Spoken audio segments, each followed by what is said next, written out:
that you do here today. But I must say I'm flattered to have the honor to congratulate the newest class of firefighters for the city of Montgomery. You're walking into one of the most coveted and most well-respected public service jobs there is. And I want to talk to you, albeit briefly, today because I've been given a short window to come speak here, which as a judge I'm not really used to having a time limit, but kind of like J-Lo told her third husband, I'm not going to keep you long. So just bear with me for a little bit.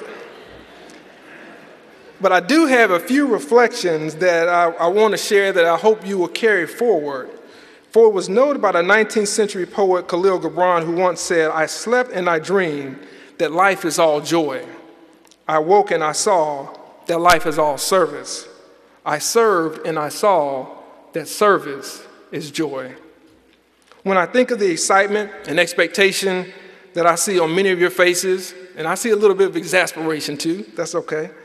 I think of the gratitude, though, that I hold for the service that you provide the citizens of Montgomery. I'm inspired by your courage and your commitment, and I see in your example the blueprint for honor and distinction.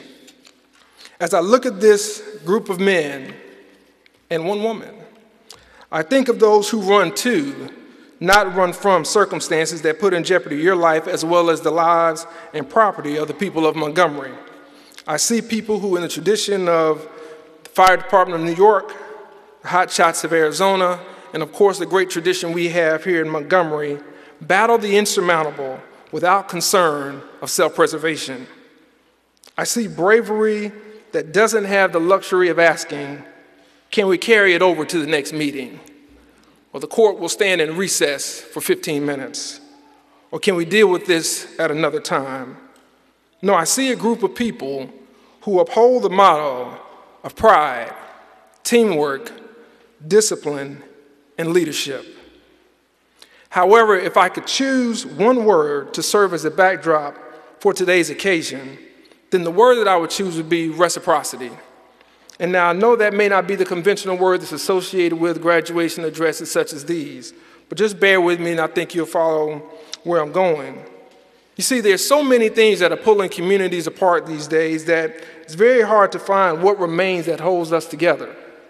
Outside of our respect for faith and family, I want to suggest that our sense of gratitude and reciprocity for public servants like you is one of the few ties that still binds. While yours may not be a glamorous existence, unless you, like the mayor, watch Chicago Fire, and in an age when too much worth is put on what's viral, we stand here today to honor what's vital to our existence and our peacefulness in this community.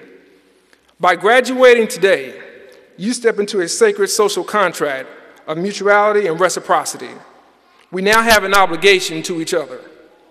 And let me say to everyone here that even though we pay tribute to the routine professionalism by which you all go about your call of duty, it's up to us to make sure the ease in which we exist in our community, the peacefulness that we all enjoy, is not overcome with ingratitude. Your commitment to protect us must be matched by our public promise that you too will be protected.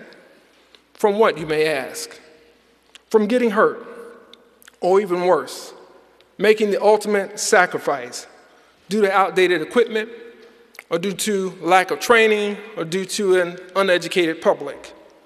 From getting sick on the job because of inadequate care or concern, or from being alienated once you retire, which we all hope that you do from this magnificent career that you've chosen. You provide us with a sense of security, and we should do the same for you. We do that by making sure that your benefits are commensurate with the market, by making sure that if you want to move up for advancement, there are clear pathways for doing so that are open to all who wear this uniform. See, I believe that you represent the highest level of dignity in this community. You educate and inform our citizens about life-saving safety practices which have dropped fire-related deaths by over 50% in the last few decades. You assist in the community by championing causes such as fighting muscular dystrophy, as well as breast cancer with Burning for a Cure. In return, when we hear the sirens, or we see the big red truck, as my son says, or we see one of you holding the boot outside of a venue, we must make sure that our obligation to your well-being matches your expectation to maintain ours. We, the public, in particular those of us in leadership, have the privilege of recognizing the courage you display by choosing this vocation in life. And I'm encouraged by your sense of loyalty and this fidelity for this revered profession. Being a firefighter creates a tremendous sense of belonging that's unparalleled. And I understand the camaraderie that has inevitably developed among you. Ms. Bostic now has 32 brothers, and they now have one additional sister. Hold on to that trust and that sense of belonging while out in the field. It will carry you a long way. Today, we are here to honor that which was earned through dedication.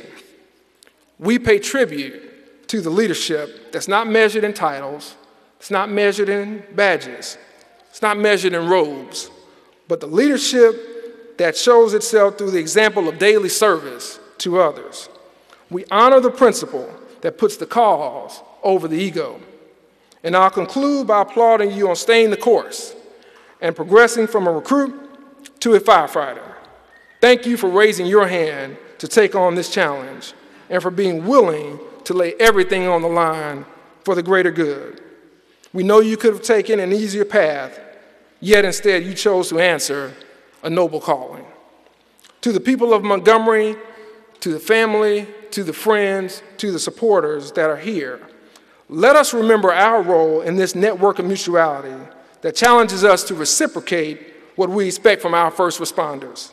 Let us not take these men and women and the work they do as some monotonous service that we are owed because we pay taxes, but rather let us see them as men and women of valor, the best we have to offer and the pinnacle of what we could hope to become.